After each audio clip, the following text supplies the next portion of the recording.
بەڵێ بەڕێزان دیارە سەرۆکی فراکسیۆنی کۆمەڵی ئیسلامی کوردستان لە پەرلەمانی کوردستان بەڕێز مەڕوان گەڵالی سەردانەی دۆهۆکی کردووە بۆ زانیاری زیاتر سەبارەت بە کار و چالاکیەکانیان ئێستا ڕاستەوخۆ پایەمنەرمان ئازاد ئۆمەرایی وەردەگرین. کاک ئازاد سڵاوت لێبێ و ئەم کاتت باش. سڵاو لە تۆ لە بینەرانی بەڕێزیش بێت. کاک ئازاد مەبەستی سەردانەکەی سەرۆکی فراکسیۆنی کۆمەڵی ئیسلامی بۆ پارێزگای دۆک چییە؟ بەڵێ دیارە لە سەر لە بەیانی ئەمڕۆوە سەرۆکی فراکسیۆنی کۆمەڵی ئیسلامی لە پەرلەمانی کوردستان بەڕێز مامۆستا مەڕوان گەڵاڵی بەیاوەری شاندێکی مەڵبەندی سۆرانی کۆمەڵ سەردانی پارێزگای دهۆچیان کردووە. لە سەرەتا لە بارەگای مەڵبەندی دهۆچی کۆمەڵی ئیسلامی لەلایەن بەرپرس و کارجێڕانی مەڵبەندەوە بە گەرمی پێشوازی کران. دیارە ئەمان لەم سەردانە سەرۆکی فراکسیۆنی کۆمەڵی ئیسلامی دەیەوێتن چەند کەسایەتیەکی ناوچە بەسەر بکاتەوە. سەرەتا لەگەڵ مەڵبەندی دهۆک لەگەڵ بەرپرس و کارجێڕانی کۆبەوە دواتریش سەردانی چەند مامۆستایەکی ئاینی و چەند کەسایەتیەکی دەبەرەکەی کردووە. دوای نیوە ڕۆژ لە بەرنامەی کاریدایەکەوە لەگەڵ ژمارەی شتری مامۆستایانی ئاینی و ژمارەیەک لە کەسایەتیەکانی دەبەرەکە کۆ ببێتەوە. هەر بۆ ئەمە بەستە ئێستا بەرپرسی مەڵبەندی سۆرانی بەرپرسی مەڵبەندی دهۆچی کۆمەڵی ئیسلامی بەڕێز مامۆستا فەلاح ڕێکانیم لەگەڵا. مامۆستا فەلاح سڵاوت لێبێتن. وعليكم السلام.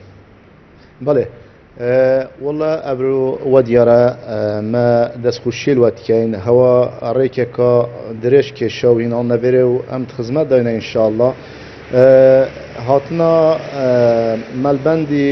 ملبندی هشت سوران و فراکسیون کمال اسلامی لپرلمان کردستان که هل نبره ما پیشوازیه که گم لیکر دست کشیلت کین و انشالله هر بردوام بن ابسر دانه بو دور آبادینان گلک اتفرم هر واسه هاتنا وان بو وره ما سردانا چند شخصیت و رسپی و ماقیل دوره کرن اوانجی پیشوازیه که گل مکر دست خوشیلت کن. بله سیده فلاح تا چند خلک دوره دهوک پیشوازی فراکسیون کۆمەڵی ئیسلامی دەکەن و تا چند هەڵوێستن فراکسیۆن کۆمەڵی ئیسلامی لپەرلەمانە کوردستان جهێ دڵخۆشی خەڵکی دهۆکێ ویە.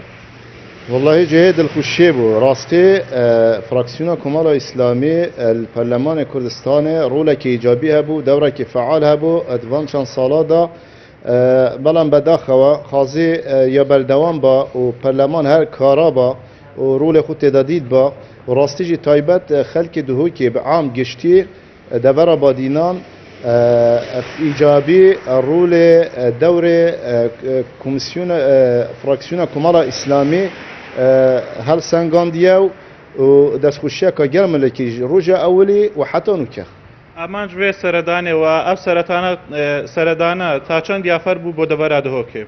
ئەف سەردانە گەڵک کەفەر بوو گەڵی جارە خەلکی دهوکی البادینان ئیلحاح المەتیان بوچی ناین سەردانێتەوەت کێمن ئەم حەسکین بین سەردان مەتیان گەڵک ڕسپی و ماقیل و زانایان و خەلکی دەبەرێ گەڵی جارە گانزدل مکری بو سردانا برپرس و فراکسیون و پارلمانتار و یت کمال اسلامی بود چینای نه دور آبادینان من پی خوشحالین راستی هات نوا و بردوام بن کاچا و جاره ادگل مامستا مروان و مامستا مسلم و برپرس ملبندی سوران و کارگرانی ملبند و همو آنهاتین دست خوشیلت کن انشالله بردوام بنب سردان. زور سپاس بۆ پێامنەرمان ئازاد ئۆمەرەوەی کە ڕاستەوخۆ لە پارێزگای دهۆکەوە لەگەڵ ما بووی. سپاس بۆ زانیارەکانت.